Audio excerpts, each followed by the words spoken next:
مولانا عاصم صاحب کے official channel مولانا عاصم کو سبسکرائب کریں۔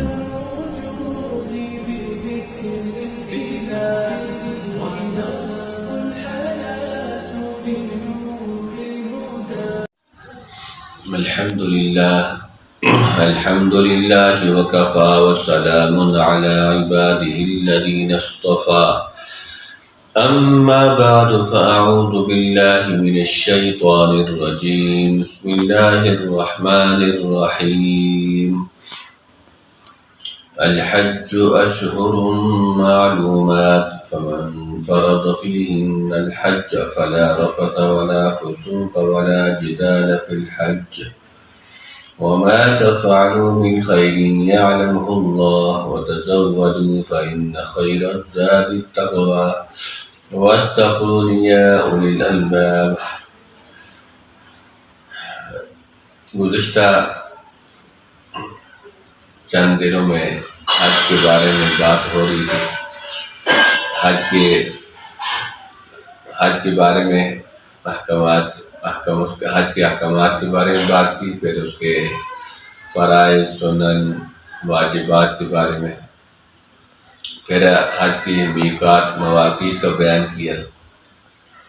اب حج کی اقسام ہیں، حج کی 3 قسمیں ہیں، اس کو بیان کریں گے۔ حج کی 3 قسمیں ہیں۔ افراد میں یہ ہوتا ہے کہ صرف حج کا احرام باندھا جاتا ہے، حج کے لیے احرام باندھا جاتا ہے، اور قران کے اندر احرام، عمرہ اور حج کے لیے احرام باندھا جاتا ہے، نیت کی جاتی ہے۔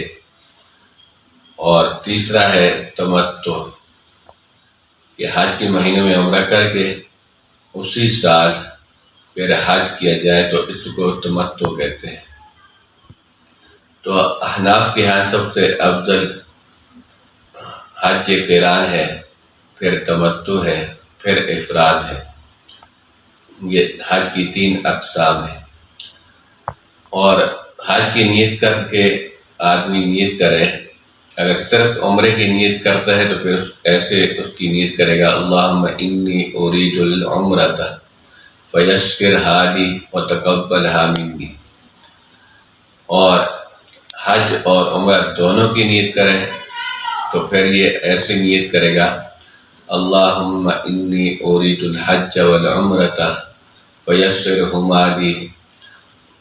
فیسرھا لی وتقبلھا منی، یہ نیت کرے۔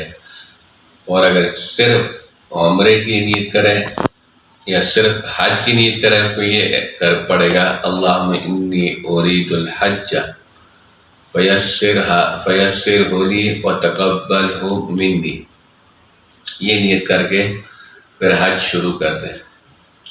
تو اللہ تبارک و تعالی نے حج کی بہت ساری یہ ترتیبیں ہیں، پھر اس میں کیسے چلنا ہے، آگے کس طرح حج ادا کرنا ہے، اس میں حج کے اندر مشقت بھی ہوتی ہے، یہ برداشت کرنی ہے، اور حج کے اندر کیسے رہنا ہے، یہ انشاءاللہ آئندہ انشاءاللہ بیان کریں گے۔